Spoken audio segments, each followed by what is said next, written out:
Bonjour à tous, j'avais envie de faire une petite vidéo pour vous montrer comment on s'organise, mon homme et moi, par rapport à la construction de notre maison.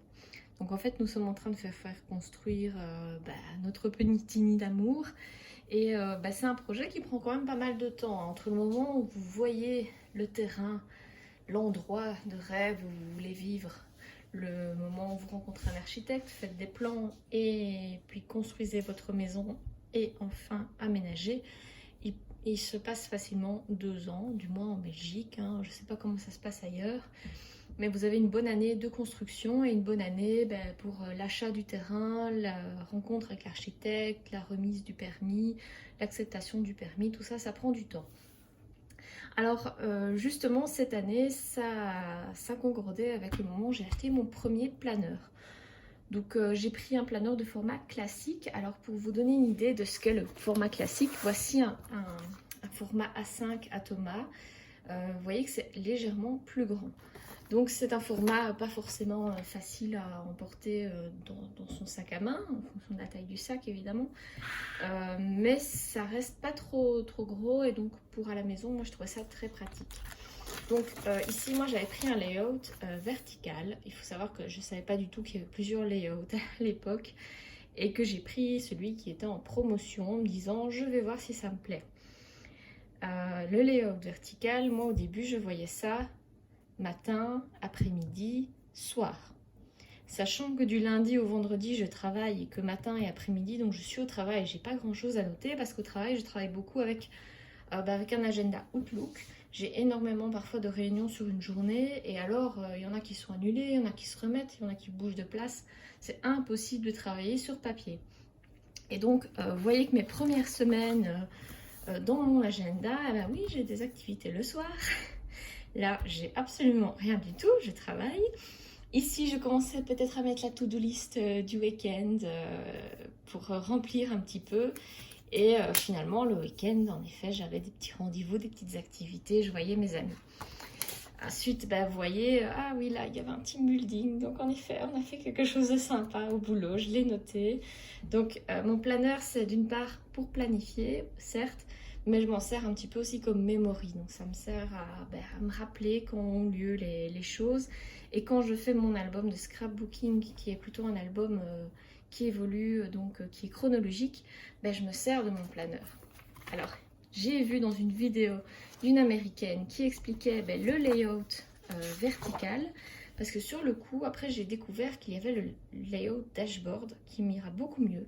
Vous avez tous les jours de la semaine qui sont sur une page et dans l'autre page, vous avez de quoi mettre des to-do, des importants, peut-être même des listes de courses. Je me suis dit, prochaine fois, c'est ce que je prends. Mais finalement, avec mon projet de construction, ça se met très bien. Pourquoi? Parce que cette américaine proposait de mettre par ligne, pas faire matin, après-midi, soir, mais plutôt des thèmes. Et donc, ce que j'ai décidé de faire, c'est de faire un thème construction, ici, que je mets dans une couleur avec simplement des pastels ou des crayons de couleur. Donc c'est vraiment le suivi de mon chantier du lundi au vendredi et je mets chaque jour ce qui a été fait sur le chantier, simplement pour m'en souvenir parce que je ferai un album du chantier et c'est assez sympa de se voir avancer. Ce qui fait que pour le coup, ici le soir en semaine, parfois j'ai des activités. J'aime encore bien mettre une petite phrase qui met de bonne humeur quand on ouvre son planeur. Et le week-end, là, c'est beaucoup plus pour mettre mes activités, voilà, petit barbecue chez un ami, mes to-do, etc. Et donc, c'est vrai que pour le coup, mon planeur a l'air beaucoup moins vide. Bon, là, c'était une semaine de congé, donc fatalement, c'est très rempli. Mais mon planeur a l'air beaucoup moins vide et je suis vraiment toute ma construction step by step via ce planeur. Il faut savoir que je tiens aussi un blog pour suivre toute l'évolution de mon chantier. J'écris un article par semaine, donc moi je suis très contente d'avoir ce résumé de chaque jour, qu'est-ce qui s'est passé, parce que je dois vous avouer, fin de semaine, je ne sais plus exactement quel jour, qu'est-ce qui a été fait quoi, et c'est vrai que dans mon blog je reprends, tiens, chaque jour, qu'est-ce qui s'est passé sur le chantier. Alors, à partir de là, moi, c'est vrai que quand j'avais acheté un planeur, j'avais directement pris la perforatrice de chez Mambi. Donc, la perforatrice de chez Mambi, j'avais pris la grande en me disant si je peux faire des grands et des petits cahiers qui permet de perforer et de créer cette propre feuille. Et j'avais créé un planeur pour ma maison. Donc ça, c'est le genre de choses que, voilà, j'aimerais bien faire un planeur jardinage, mais je dis pas que j'ai pas l'envie, j'ai pas la motivation pour vraiment commencer.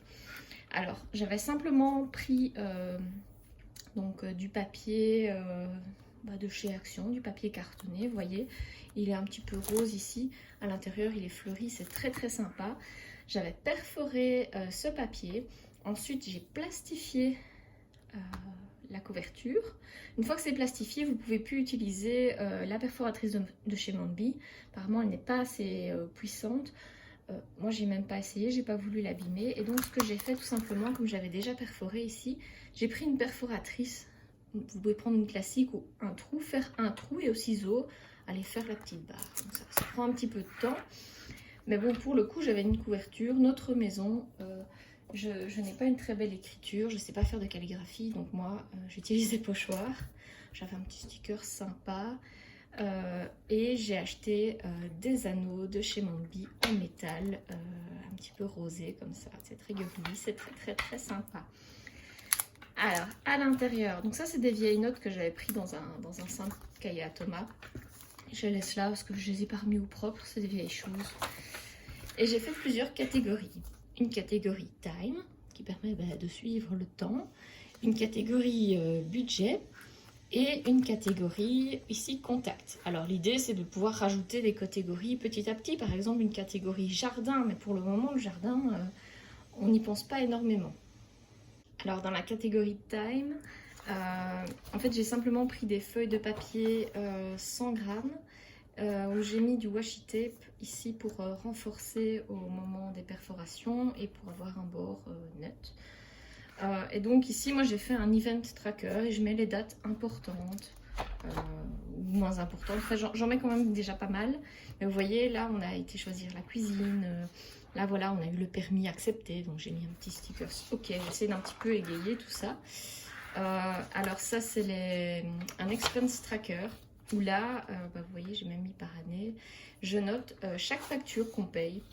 Donc ça peut être des grosses factures du constructeur. Donc là, c'est des grosses tranches. Mais ça peut être par exemple, voilà, la commune est venue vérifier quelque chose. Et on ne savait pas spécialement, mais quand la commune vient vérifier quelque chose, elle vous facture 50 €.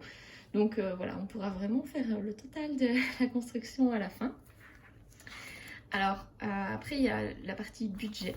Alors la partie budget, là, voilà, ça c'est des petites notes que j'avais prises avant de vraiment faire ce planeur. Donc il y a des choses qui ne se mettent pas dans les catégories, mais j'ai fait des petites catégories. La petite catégorie menuiserie avec une petite scie, électricité, j'ai mis une petite prise. Ensuite il y a, ça c'est carrelage, hein. Bon, j'ai pas su faire beaucoup mieux. Tout ce qui est sanitaire et tout ce qui est en fait les raccordements, les impétrants. J'ai mis un tuyau. L'idée c'était de faire des tout petits intercalaires parce qu'après si je veux faire une partie ici jardin, il fallait pas que ça redescende trop bas. Et donc vous allez retrouver des images 3D, donc les feuilles roses, ça c'est quand je prends note quand on a rendez-vous chez un spécialiste ou autre. Voilà, j'avais noté, tiens les suppléments, si on ajoute une prise, c'est entre 50 et 60 € hors TVA. Ne pas oublier de prévoir une prise pour Rover, c'est mon robot aspirateur, hein. Il s'appelle Rover. Ne pas oublier de prévoir ceci, cela. Ça c'est avant le rendez-vous électricité avec mon homme. On avait mis les plans de la maison et on a commencé à mettre des petits points partout. On voulait des prises. Voilà, coin TV, il faut penser au modem, à la box, à la console. Enfin, plein de choses comme ça. Le carrelage, principalement, moi, ce que j'avais noté ici, c'est les prix des suppléments de pose. Donc, plus un carrelage est grand, plus il va être cher à poser. Et donc voilà, ça c'est quand vous aimez bien un carrelage. Si vous choisissez en 60-60, en 90-90 ou en 120-120, vous ne payerez pas la même chose. Peut-être que le carrelage au mètre carré sera au même prix, mais le prix de la pose, lui, il va vraiment varier. Donc voilà, ça c'est des petites choses. Ben voilà, qu'est-ce qu'on avait vu, combien ça coûte, parce qu'il faut faire un petit peu, voilà, entre son cœur et son portefeuille, les sanitaires, etc. Donc, je vais vous passer tous les détails. Et puis une catégorie que j'aimais bien, c'est la partie contact.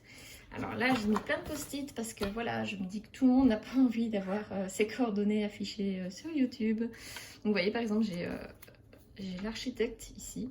Donc bon, il y a un architecte principal et un sous-architecte entre guillemets. Donc j'ai ici l'adresse mail, numéro de téléphone, Perfection Habitat. Voilà, c'est notre constructeur, je ne le cache pas. Donc j'ai le numéro du commercial par exemple ou du chef de chantier. Là par exemple, j'avais eu ces chouettes petits trombones chez Action et donc j'ai pu mettre la carte de quelqu'un. J'ai aussi les voisins, j'ai quelques coordonnées de voisins, donc j'ai commencé à les noter pour ceux qui nous les donnaient, ça peut toujours être utile dans le futur. Bon, ça c'est quand on avait été chez les banques, j'ai jamais remis ça au propre parce que fatalement ça nous intéresse plus, le crédit il est fait. Mais c'est des notes que je garde parce que quand j'ai des amis qui viennent me voir me disant oh, on essaie de faire un crédit, et ben, je peux leur dire tiens on m'avait expliqué ci et là et tous les détails sont dans ces feuilles là, ça peut être intéressant. Donc ici j'ai prévu une petite feuille pour glisser en fait des cartes de visite qu'on nous donne. Donc voilà, ça c'est vraiment notre petit cahier. Donc je ne vais pas vous cacher que c'est plutôt moi plutôt que monsieur qui s'en occupe.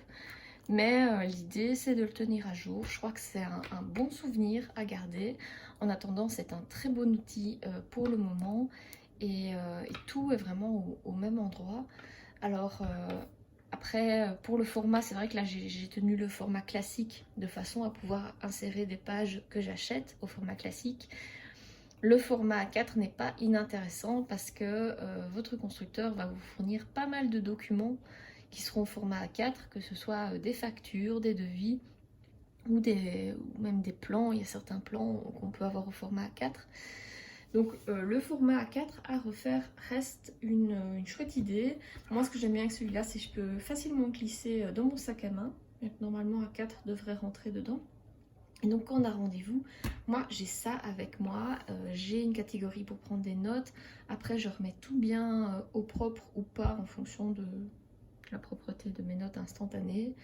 Et donc ces deux outils ensemble, ça va vraiment permettre de suivre la construction, d'avoir un tracker de tout ce qui se passe. Voilà.